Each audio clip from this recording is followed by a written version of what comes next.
Hola, everyone. Welcome to another episode of Taking Up Space, a Michelle A. Mayer podcast. Always excited about coming through, y'all. Today, we're going to be speaking to something that I've been pondering for a long time. And this is kind of interwoven to some things that I've spoken to in my Bible studies as far as it relates to the fall and Adam and Eve. But we will speak to it in just a bit more detail today.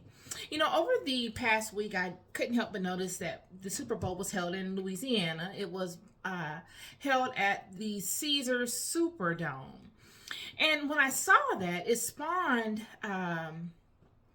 the idea in my mind of what I learned of this whole spiritual realm, whether demonic or angelic, or even having to do with the jinn, in all of my ponderings. So I want to speak to that today, to all my curious minds, those that read their Bible and look for the truth of the word, not adding anything to it, but really looking to uncover the truth of the word. And most importantly, looking to uncover the truths of the supporting characters that make the full body of the content within the Bible. Whether it's the full story of the children and their walks and their interactions daily amongst the nations that maybe get that are unwritten in the Bible, that you may have to rely upon other biblical supporting texts such as the Midrash or even the Apocrypha to get a fuller picture of, or even the angels. Who are these angels? What is their nature? What's their temperament? Who are these demons that seem to be plaguing the children so much? Where did they come from? What is their temperament? How are they multiplying? If God condemned them, why are they still around? All these different things are what I'm looking to bring to light so that we can gain more clarity in our walk, in our knowing, and in our relationship to God. So, like I said, looking at the Super Bowl, I couldn't help but notice that it was being held at Caesars Superdome. Now, I have had this whole thing with Caesar. Again, like I go, I'm going to do a video on the Etruscans and the history of Rome in general. But I've been to Caesar's Palace many times in Vegas. I used to run freight in and out of Vegas quite often, and I brokered a lot of freight coming out of Vegas. So I've been in Las Vegas, Nevada quite often. And one of my favorite casinos that I go to while in Vegas is Caesar's Palace. It's one of the nicest casinos on the Strip. I mean, like, they've invested a lot of money into it. And, I've always had this thing with the name Caesar. Well, that takes me back many, many, many years ago, probably 2 decades ago, where I saw a video on YouTube. And it was a documentary that this Chinese producer found so worthy that he traveled to Ethiopia and documented the interactions of this woman. She was a woman that practiced a spiritual system called Zar. And she gave him insider knowledge as to how she came about the knowledge of the spiritual system and what her interactions with it were like. I found it fascinating. It's a really good video. And in the documentary, she spoke to how she had been isolated. She had whatever reason, ended up living in a cave in Ethiopia for a lot of years, maybe 10 years or so. And she was taunted by the people in the community and, called names, probably things like cave woman or stuff like that. And she was really isolated and ostracized. Yet her walk spiritually became very much so strengthened because of that. Her reliance on her spiritual system became extremely strengthened. And this is when she came into her knowing of this particular system. And once she came out of the cave and she was stronger and more capable in her being, not strong and capable in her interactions with people and being liked and having a bunch of friends and stuff like that, but mostly strong and capable in her abilities spiritually. She was a commodity. And the people in the community would come to her for all kind of spiritual work and all kind of spiritual knowledge and things of that nature. And so this Asian producer found her so worthy that he committed the entire documentary on her and her interactions. And it was just a fascinating documentary. I was very impressed by it. And I saw a lot of correlations. Well, I saw some correlations between she and I, in the sense that I myself have felt isolated by God. I felt like God had put me in some caves in my life where it was just myself, and being reliant on spirit to navigate me through, really not knowing which way to go, and just feeling my way through, moving slowly, amongst the opinion of others that felt that I should be moving much faster. But I couldn't, because I didn't know where I was going, and I was in this dark space feeling my way through. And so that really introduced me to this system that I'm going to be speaking to today. She adhered to a particular system called ZAR. And what you find with this particular system, and that I didn't know at the time, was that this system is prevalent throughout the entire Eastern world. All throughout Africa, all throughout Persian, what one will consider Persia, the Iran, Iraq, the Middle East. Many of these places know of this or practice some form of it. And throughout the Muslim communities, it's very well known. And when I saw that the Super Bowl was being held at Caesar Superdome, it took me back to what I recall of Caesar. I'm a name, I don't know, the spirit rests on me with certain things. And when I came across the name Caesar, I've always been perplexed with that particular name, because the ending portion of that name has Czar in it. It's C-Czar. And from what I gathered through the fall, through the Adam and Eve story, and even before that, when, you know, all the interactions of what was going on before the fall happened, and God created Adam and told those beings that were already in creation and dominant on the earth to serve Adam, to assist Adam in his greatness, in aspiring to his greatness. These beings decided that they would not do that. The angels aligned to that. They had no choice, because the angels do not have free will, friend. All the angels are designed to do is the will of God. There's no emotional tie as it relates to what the angels are, their interactions with us are. They're just not programmed that way. It's not wired in them that way. But for these beings that were here, that God had told to assist Adam in ascending to his greatness, they were designed somewhat similar to us, in the sense that they had free will. And they used that free will to say, no, I'm not going to do that. And God allowed the games to begin. And one could see that we can equate that to maybe a portion of them not doing so, because there are some we can see throughout history, and even within ourselves. It's said that we are born with an angel that is given to us to assist us in our ascent in life. So there is a portion of those beings that are in alignment with what God created them to do. Yet there are many that are not. And that's what brings me to this conversation when I saw Caesar.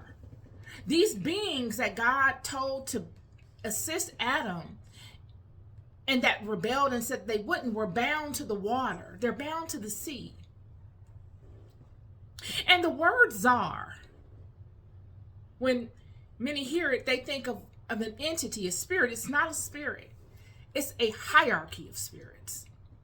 It is a kingdom of spirits, all hierarchical. So when you see the word Caesar, Caesar is not just a person. Caesar is a title. Caesar is a title saying that I have absolute power. Anyone embodying the name Caesar has absolute power. absolute authority. He's somewhat of a dictator. You'll see that within Greek culture. You'll see that all throughout the East. You'll see that in Russia, the czars of Russia, absolute power, dictators. You'll see it in Mesopotamia, Samaria, all parts in between. You'll see that in the Zoroastrian communities. And when one looks at the flood, when one sees God flooding the world because the people had gotten to a point where they began to misuse the spiritual systems. Because we're getting to that nowadays, y'all. We're getting to a place where the people are misusing these spiritual systems, and it's diluting or polluting the spiritual pool in a way. It is. See, when God created Adam and commanded the angels and all the other spirits that inhabit this realm, the demons, all of them, to assist Adam in his ascent, those that did not proactively assist him would make it very difficult for him to ascend. It's fair to say at one point they more than likely assisted him. And there was a symbiont going on here within the world, because we see it all over this planet. Monumental things were done during the symbionts. Yet there was a tipping point, had to have been, where hypothetically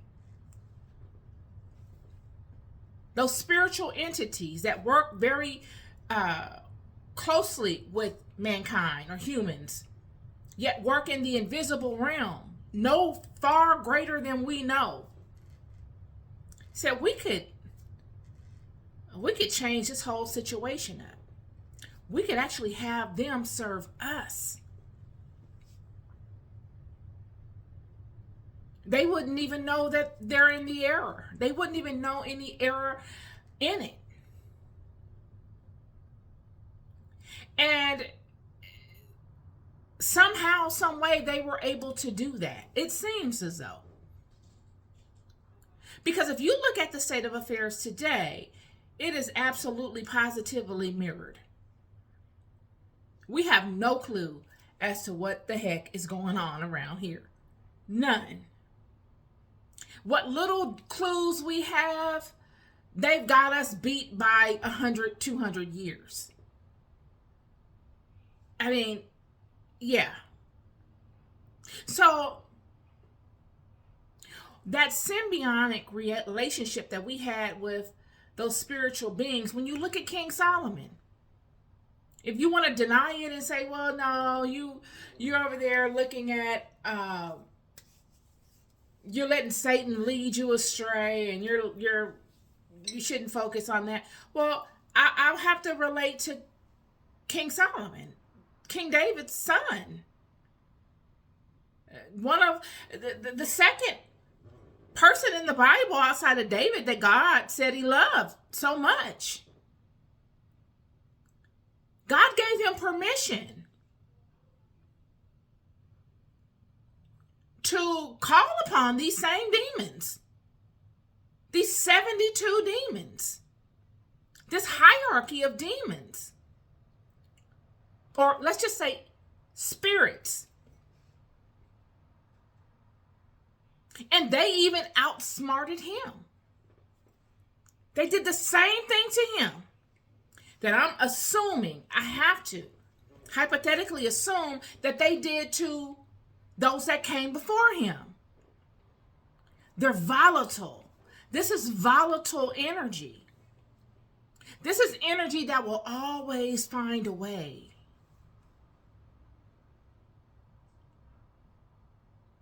And it's fair to say that with energy, if you can't, it says, Einstein said that you can't destroy energy. It just transforms from one state to the next. So this volatile energy, this hierarchy of volatile energy,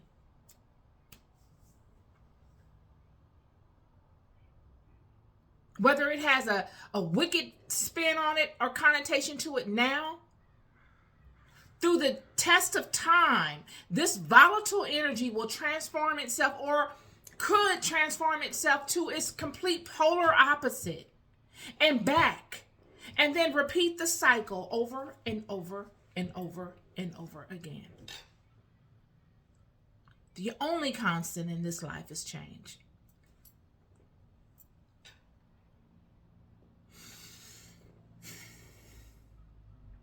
So when you look at the flood and you wonder, well, why would God flood the world? All of it makes sense when you begin to piece together these little details. If the world had gotten to a place of spiritual perfection, they had mastered the relationship of working with these beings. Because God set it up that way, y'all. God told, if you want to call it Satan or whoever else, because we give Satan a lot of credit that I don't think Satan deserves. God told these beings to assist Adam. So Adam was supposed to interact with these beings regardless, y'all. These beings that we're saying are so wicked and so this and that, Adam was to interact with them. Eve was to interact with them from the gate. But they decided at one point that they were not going to do it. They decided that they would not do it at a point, and that they would make it difficult for Adam and Eve.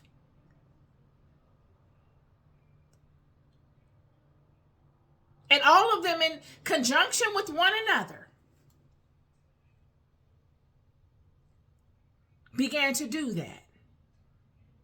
See, it's a thing where when you look at it and you look at them, these entities had been around before Adam and Eve were created.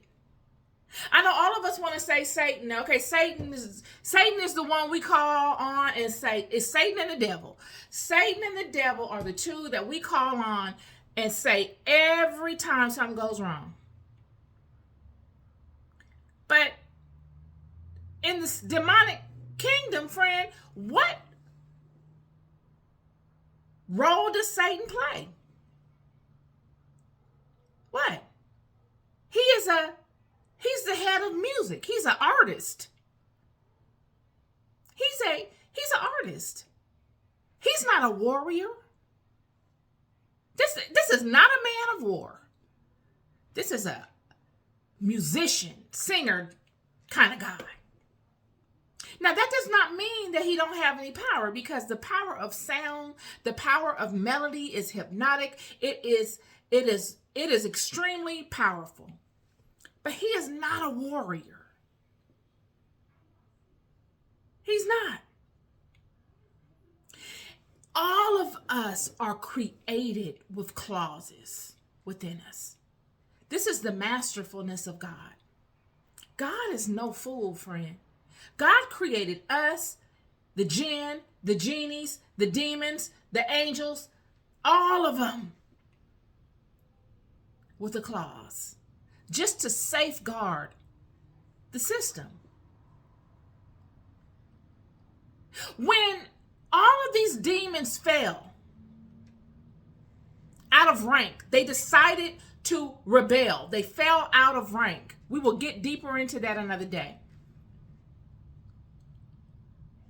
Some of them never their descent never affected this realm. They've never seen the light of day. They never saw this realm. They've never seen the moon shine on this particular realm. As soon as they fell out of position, they were deactivated. That's written into their code. It's an additive formula written right into their code. If they fall, they immediately deactivate. So the most powerful of them are bound indefinitely. Satan is one of many of them. And his role is the musician, as a musical expert. But you got all different kinds of them, friend. And they are all czars. They're all emperors, if you want to call it that. These are the leaders. It goes back to what I said in my video about King Solomon and how, because King Solomon eloquently, the Testament of Solomon breaks all of this down in great detail as to how to interact with these volatile energies.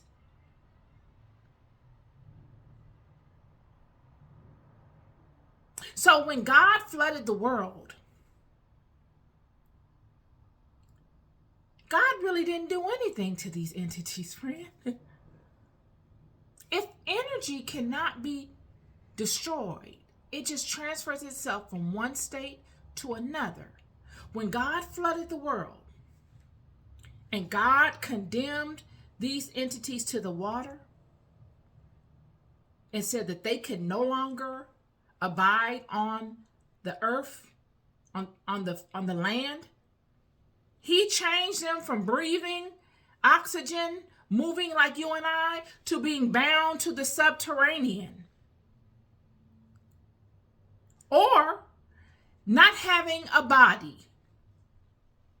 Because if you cannot abide on the land, that means you don't have a body. Only something with a body abides on the land. It has no vessel to house its spirit. That's what happened with the flood. And then for man and woman, all of those, our ancestors that were flooded in the water, they just went back into rotation, friend. They couldn't ascend because they had not earned that ascension. They were bound here by way of their actions in their previous life by not aligning to the righteous nature that God put in them and by working with these entities. See, before the flood, everybody was working with these entities. It had gotten to a point where they were really using the spiritual system and just squandering it. They had polluted the whole spiritual system here in this realm. It was wickedness. It was iniquitous. It was just pure debauchery. You had people making lifelong pacts, generational pacts with these entities so that their children and their children and their children's children would be aligned with these entities. Because see, the thing with these entities is these are lifelong relationships, friend. This is not just, I'm going to call on this spirit to do this for me and then I'm going to go call on somebody else. No, these are lifelong spiritual, serious relationships. And if you know anything about spirit, it is not for the faint of heart. This is not child's play. I know a lot of people out here are doing things. They're a bunch of trick bags. I don't mean that in a negative connotation. What I mean by that is they speak to people that actually know the spiritual system, that have adhered to it, that show reverence to it. And they say, I'm having a problem with my my boss. He's trying to make me lose my job and harassing me, and I've done nothing to him. They're always the victim. And then they say, can you give me something so I can keep him away, keep him from harassing me? And then the person that really adheres to some sort of lifestyle is foolish enough to say, yeah, here, do this. They got that one trick. They're going to keep that trick. Okay. If it works, they're going to keep it. I was able to keep my boss off of me. If I ever have a problem with my boss on any other job or any other situation, I'm going to use this trick and go about life. And then, my husband, he wants to divorce me, and I've been married to him 30 years, and I don't know what I'm going to do, and I've been a good wife, and this and that. Can I get the keep my husband trick? Okay, here's the keep my husband trick. Go on and keep your husband. Okay, that worked. I'm going to keep that trick in my library of tricks.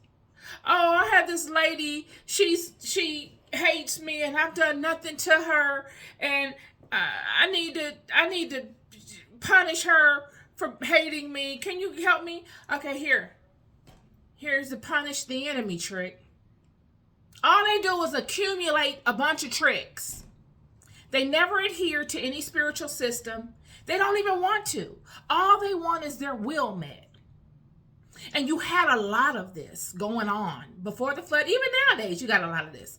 And that's what I'm leading to. We're getting to these same places again. And what God did in the past, God flooded the world. And he disembodied these spirits that were making pacts with the people and giving the people the power to do all of this stuff because God had cursed them and would not honor any of their petitions. So they were getting their needs met through these demons, knowingly or unknowingly. They didn't care. So God disembodies these demons, puts them in the water. God disembodies the people who, through their actions, must come back to this realm and repeat the process because they failed in their previous lives to ascend.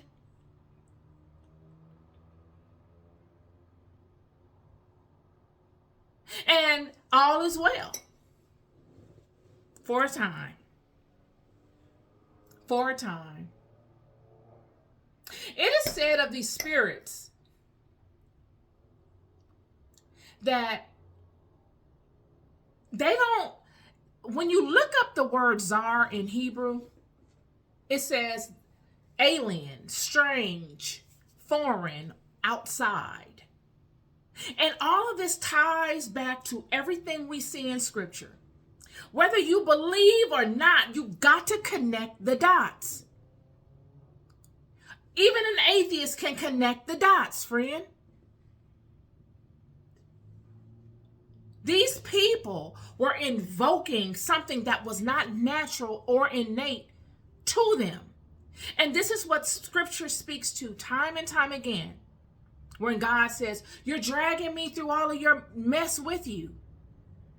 You're using my power. You're a whore. This is what God says when I was speaking to Hosea. This is what God means when he's calling the children spiritual whores. You're whoring your kingdom out.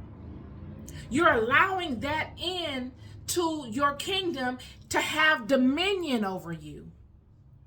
This is exactly what Jesus was doing when he was casting out demons and healing the sick.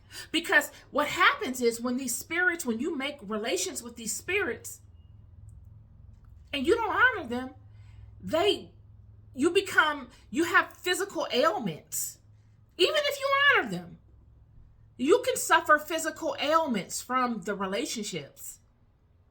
And this is what was happening. This is why Jesus was healing the sick. This is why Jesus was showing his disciples how to heal the sick and how to cast out demons. The relationships that the people had with these spirits were burdensome at times. They were basically held hostage. When you think of God walking the children through all of these many walks, and you're thinking to yourself, wow, the children are being held hostage by this God. He told them if they don't honor their agreement, he's going to do this and do that to them. It was the same way with these other spirits, y'all, but worse. It was worse. When Jesus comes on the scene as one of them, a brethren to all of them. and saying, the kingdom of heaven is within you. You don't have to go outside of yourself. You don't have to invoke anything in you. You are already whole. Your sins are forgiven. God has lessened the curse. Meaning, when Jesus said your sins are forgiven, go and be healed. God has lessened the curse at this point. You don't have to partner with these individuals, these entities any longer. And this is why he comes and he uses what's spoken to in Matthew 11 verse 30. He says, my yoke is easy and my burden is light. Why would he need to say that? Why? If there was not anything prevalent amongst the children that was a contradiction to that. The contradiction was that they were under a heavy yoke. They were in lifetime contracts.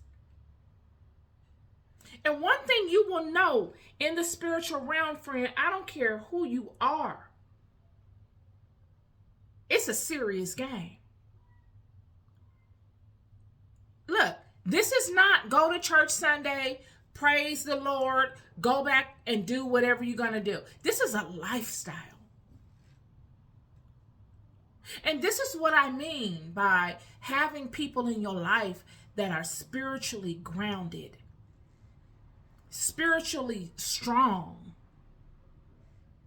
It's okay to have the polished armor and you look good and you don't have one dent in your armor and you come through and you're looking great.